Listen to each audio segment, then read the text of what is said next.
It was a stormy evening in a small, dusty roadside town.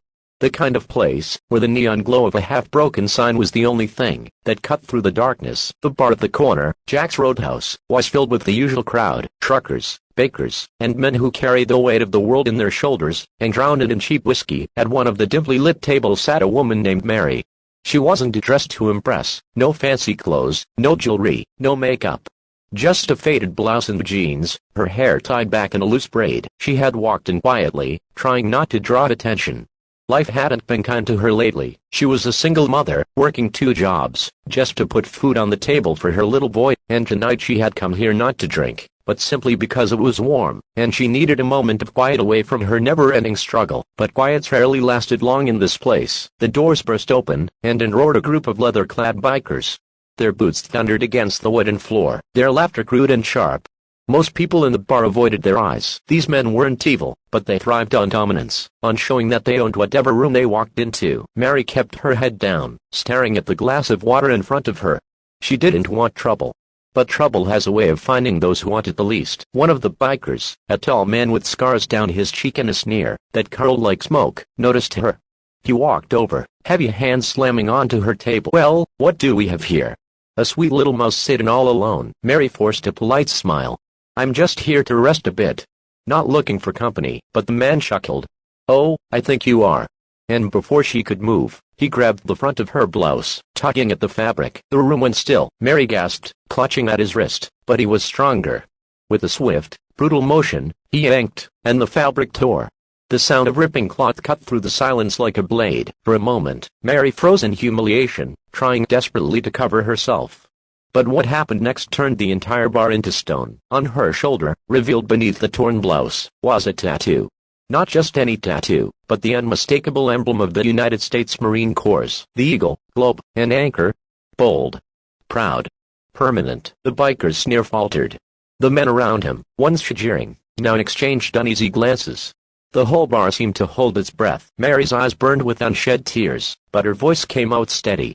"That tattoo doesn't just belong to me. It belongs to every man and woman I served beside. Men braver than you'll ever be. Some of them never made it home." The biker loosened his grip, his arrogance melting into something else: shame, maybe even fear. From the corner of the bar, an old man stood. His limp was heavy, but his presence was stronger than any of the bikers in that room. He wore a battered cap embroidered with the same Marine Corps insignia.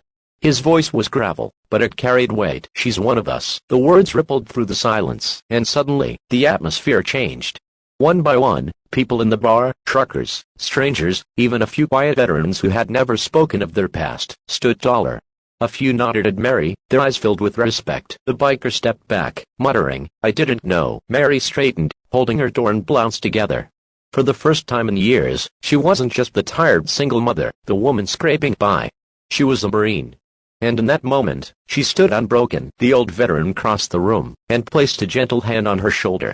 "Semper Fi, Marine." Her lips trembled, but she whispered back, "Semper Fi." Tears spilled then, but not of shame, of pride. The bikers, unsure and outnumbered by something they couldn't fight, honor, shuffled toward the door. They had come to claim dominance, but they left with heads bowed, swallowed by silence. Mary sank back into her seat, her heart pounding. For a long time, she had carried her battles in silence. The war overseas, the war at home, the war of being forgotten. But tonight reminded her, she wasn't alone. Strangers in that bar, paid for her meal. Some shook her hand, thanking her quietly. And when she walked out into the night, the neon lights flickering overhead, she felt lighter than she had in years. Because sometimes, kindness doesn't come in the form of grand gestures. Sometimes, it's respect.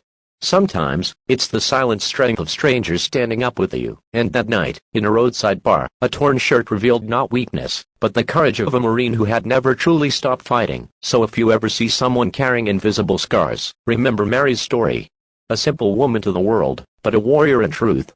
And sometimes, all it takes to change a life is to recognize the battle someone has already fought. Because kindness is not just about helping. It's about seeing. And if this story touched your heart, don't forget to subscribe. There are more stories of courage, kindness, and humanity.